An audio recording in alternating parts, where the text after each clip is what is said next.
Analysis of financial informations. One final step understand the business finance is the analysis of financial informations. So the prerequisite to this analysis is knowing and understand available informations and drawing a logical conclusions. So there are steps to consider interpreting and analyzing financial informations. These steps are information must be understood, information be recognized, and information measurement.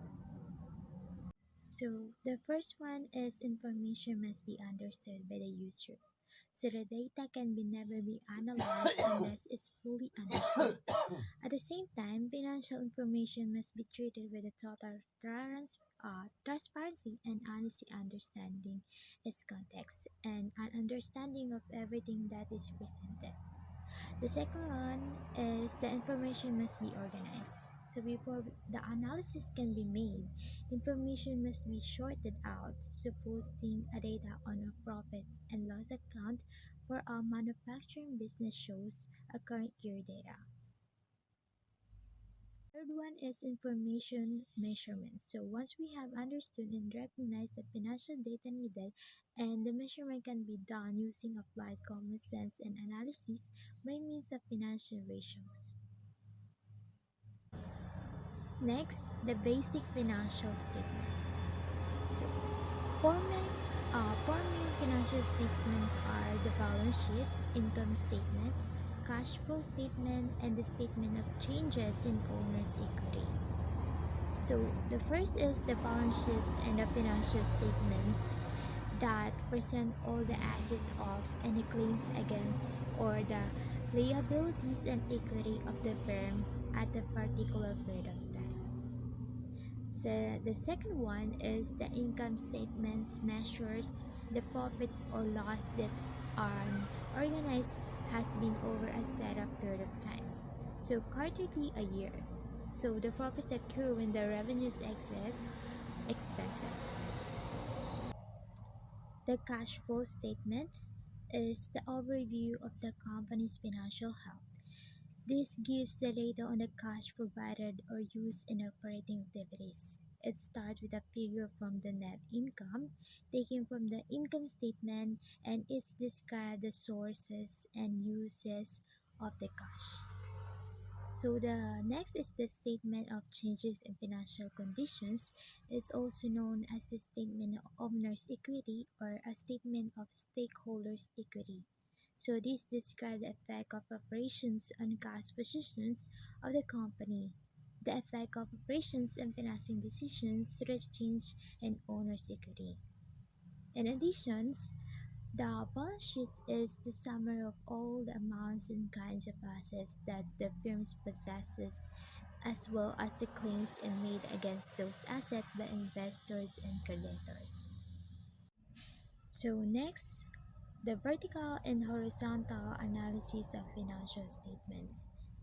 So the vertical analysis is the process of analyzing the entire on a financial statement in relations to the industry standards. For example, a vertical analysis of a balance sheet will describe each asset as a percent of total assets.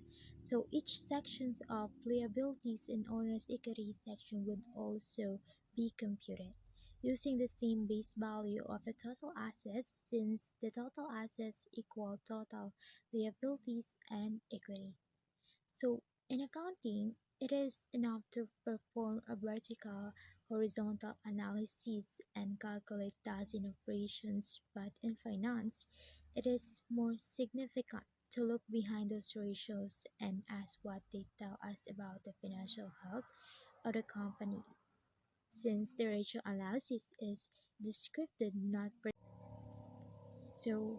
Horizontal analysis compares the changes each line item on a statement with the same item in a previous statements. So unlike vertical analysis, the percentage do not illustrate the relative importance of any given line item. International business finance. The companies with the foreign operations are called global organizations, international corporations, or the multinationals. These firms consider financial factors which may not directly affect the local companies, such as foreign exchange rates, differing interest rates from one country to another. The complex accounting methods for foreign operations, foreign government interventions, and the foreign tax rates. The principles of business finance also apply to the foreign operations. They also seek to invest in the projects that create more value for the stakeholders than their costs and to arrange financing that raises cash at the lowest possible cost. The net present value principle holds true for both foreign and domestic operations, although it can be more complicated to apply the time value of money to foreign investments. When the firms enter the foreign markets, international financial management principles apply. These apply when manufacturing firms export their product or produce to another country for sale. Some firms are given license to use another firm's name and technology. So, one significant complications of international business finance is the foreign exchange. The foreign exchange markets provide important informations and opportunities for an international corporations undertaking capital budgeting and financial decisions. These financial variables include international exchange rates, interest rates, and the inflation rates. Next, exchange rates. An exchange rate is the price of the country's currency expressed in terms of another country's currency. And the practice of almost of trading of currencies takes place in the US dollar. For example, both the Japanese yen and the United Kingdom pound are traded with their prices quoted in the US dollars. So parity conditions are equilibrium relationship reflecting exchange rates between currencies. These are interest rates, purchasing power, cross currency rate, and the quantity of geographic parties.